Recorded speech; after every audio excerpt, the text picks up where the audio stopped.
నమస్తే, welcome to are Telugu. అసలు west బెంగాల్లో ఏం జరుగుతుంది? ఒక పక్కనేమో మమతా బెనర్జీ నేను రాజీనామా చెయ్యను, మోరల్ గా గెలిచింది నేనే అంటూ పట్టుబట్టుకొని కూర్చుంది. ఇంకో పక్కనేమో ఇటు హత్యా రాజకీయాలు వెస్ట్ బెంగాల్లో మరీ దారుణం అయిపోయినాయి. ఇటు బీజేపీ కార్యకర్తలు, టిఎంసీ కార్యకర్తలు ఒకరినొకరు కొట్టుకుంటూ వాళ్ళు చస్తున్నారు. అది ఇదొక పక్క అయితే, ఇంకో పక్కనేమో బీజేపీ నాయకుడైన సువేందు అధికారి ఇటు మమతా బెనర్జీ పై గెలిచిండు. ఇక ఈయన పిఏ చంద్రనాథ్ ను హత్య చేసిర్రు. ఈ హత్యపై కూడా మస్తు అనుమానాలు వ్యక్తమవుతున్నాయి. అసలు ఎవరి చంద్రనాథ్? ఇటు సువేందు అధికారి ఫస్ట్ తృణమూల్ కాంగ్రెస్ లో ఉన్నారు, ఆ తర్వాత ఆయన బీజేపీలోకి మారిండు. ఇక ఈ పిఏ చంద్రనాథ్ ఎవరైతే ఉన్నారో వాళ్ళ టోటల్ ఫ్యామిలీ కూడా తృణమూల్ కాంగ్రెస్ పార్టీకి విడదీయలేనంత బంధం ఉంది. ఎప్పుడైతే సువేందు అధికారి ఇటు తృణమూల్ కాంగ్రెస్ నుంచి బీజేపీకి వచ్చిండో ఆయనతో పాటు ఈ చంద్రనాథ్ కూడా బీజేపీలోకి చేరిండు. ఇక సువేందు అధికారి గెలవడానికి మస్తు ప్రయత్నాలు చేసిండు. ప్రతి ప్రణాళిక కూడా ఆయన రచించిందే.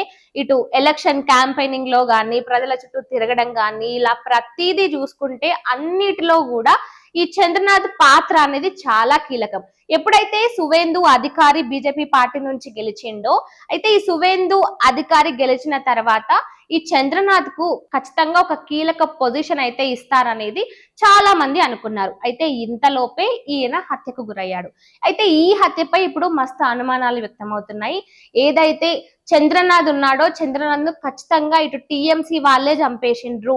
అయితే ఈ హత్యలో వాడిన పిస్టల్ ఏదైతే ఉందో అది కూడా బంగ్లాదేశ్ నుంచి అక్రమంగా తెప్పించుకున్న పిస్టలే.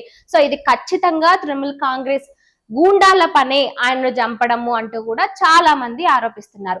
ఇటు సువేందు అధికారి, ఈయనని బీజేపీ ఫైర్ బ్రాండ్ అని కూడా అంటారు. ఇక సీఎం రేస్ లో ఈయన కూడా ఉన్నాడు. ఈయన అంటున్నది ఏంది, ఇది ఖచ్చితంగా టిఎంసి గూండాల పనే, మేము ఖచ్చితంగా వాళ్ళ అంతు చూస్తాము, ఏదైతే చంద్రనాథ్ ను చంపిర్రో వాళ్ళందరినీ అసలు ఊకే వదిలిపెట్టమంటూ కూడా ఆయన చెప్తున్నారు. అయితే వెస్ట్ బెంగాల్లో ఇప్పుడు కొత్త కాదు ఈ హత్య రాజకీయాలు అనేవి, ఒకప్పటి నుంచి ఈ హత్య రాజకీయాలు అనేవి జరుగుతూనే ఉన్నాయి.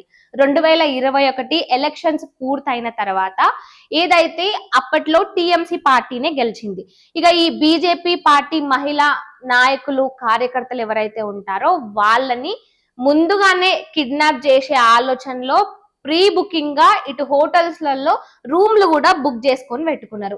బీజేపీ మహిళా నాయకులను మాత్రమే కాదు, ఇటు కమ్యూనిటీ పార్టీకి సపోర్టెడ్ గా ఉన్న ఫ్యామిలీలో ఉన్న ఆడవాళ్ళని కూడా కిడ్నాప్ చేసి రేప్ చేయడానికి ముందుగానే ఇటు హోటళ్లలో రూమ్లు బుక్ చేసుకున్నారు.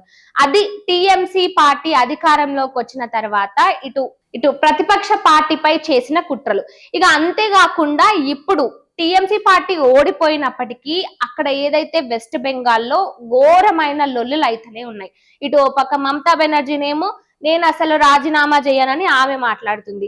ఇక గెలిచింది బీజేపీ అయినప్పటికీ ఈ హత్య రాజకీయాలు మాత్రం ఇంకా ఎక్కువనే అయిపోయినాయని చెప్పుకోవాలి. ఎందుకంటే ఈ 15 సంవత్సరాలు టిఎంసీనే అధికారంలో ఉంది. ఇప్పుడు బీజేపీ పార్టీ అధికారంలోకి వచ్చిన వెంటనే ఇక ఈ టిఎంసీ పార్టీ గూండాలందరూ కూడా చెలరేగిపోయి ఇటు బీజేపీ పార్టీ కార్యకర్తల మీద, నాయకుల మీద దాడులు చేయడం, ఇక ఏకంగా సీఎం రేస్ లో ఉన్న సువేందు అధికారి పిఏనే చంపేంత ప్రయత్నాలు కూడా చేసిర్రు. ఆ ప్రయత్నాలను కూడా సక్సెస్ఫుల్ గా కంప్లీట్ చేసిర్రు. ఇక వెస్ట్ బెంగాల్లో ఇంకా రానున్న రోజుల్లో ఏం జరుగుతుంది అనే అనుమానాలు అయితే గట్టిగానే వ్యక్తమవుతున్నాయి.